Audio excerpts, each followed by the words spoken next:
हमारे एक सब्सक्राइबर का सवाल था कि क्या मसीह ने ये दावा किया था कि वो अपने पीछे अहद जदीद नामी कोई दस्तावीज या किताब छोड़कर जा रहे हैं।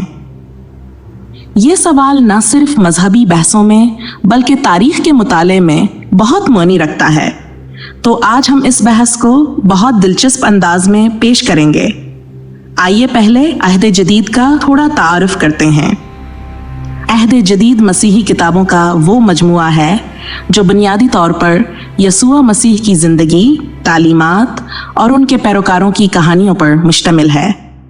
लेकिन क्या यसुआ ने खुद किसी किताब या दस्तावीज़ का जिक्र किया? सबसे पहले हमें ये जानना होगा कि यसुआ ने अपनी ज़िंदगी में किसी मखसूस तहरीर या किताब के बारे में कभी जिक्र नहीं किया। मसीह ने अपनी तालीमात की तरवीज ज़बानी तौर पर की। ये जो कुछ उन्होंने सिखाया वो उनके पैरोकारों तक पहुंचा और यही वजह है कि अहद जदीद बाद में तहरीर किया गया। जब हम बाइबल के मुख्तलिफ इक़्तिबासात देखते हैं तो हमें मालूम होता है कि यसुआ ने खुद को एक पैगाम्बर और खुदा के नुमाइंदे के तौर पर पेश किया, ना कि एक मुसन्नफ़ या मुअल्लिफ। ये भी अहम है कि यसुआ के हवारियों ने उनके बाद अपनी यादों और तालीमात को कलम बंद किया, जिनकी बुनियाद पर अहद जदीद तरतीब दिया गया।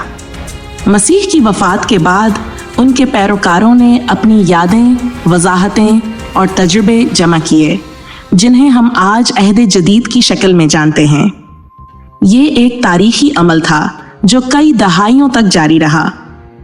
यसुआ की तालीमात का असल मकसद रूहानी रहनुमाई और अखलाकियात की तरवीज था। वो लोगों के दिलों में ईमान और मोहब्बत बेदार करने के लिए आए थे।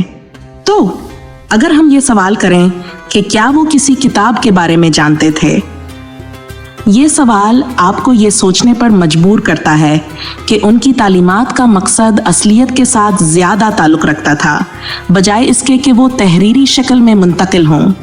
आखिर में ये कहना ज़रूरी है कि यसुआ का पैगाम आज भी ज़िंदा है, चाहे वो किसी किताब के ज़रिए पहुंचा हो या उनकी तालीमात की सूरत में। यसुआ का पैगाम अबदी है। मज़ीद सवालात के लिए व्हाट्सएप नंबर पर राबिता करें। अगर आपको ये वीडियो पसंद आई है तो बराह करम इसे लाइक करें, शेयर करें और हमारे चैनल को सब्सक्राइब करें।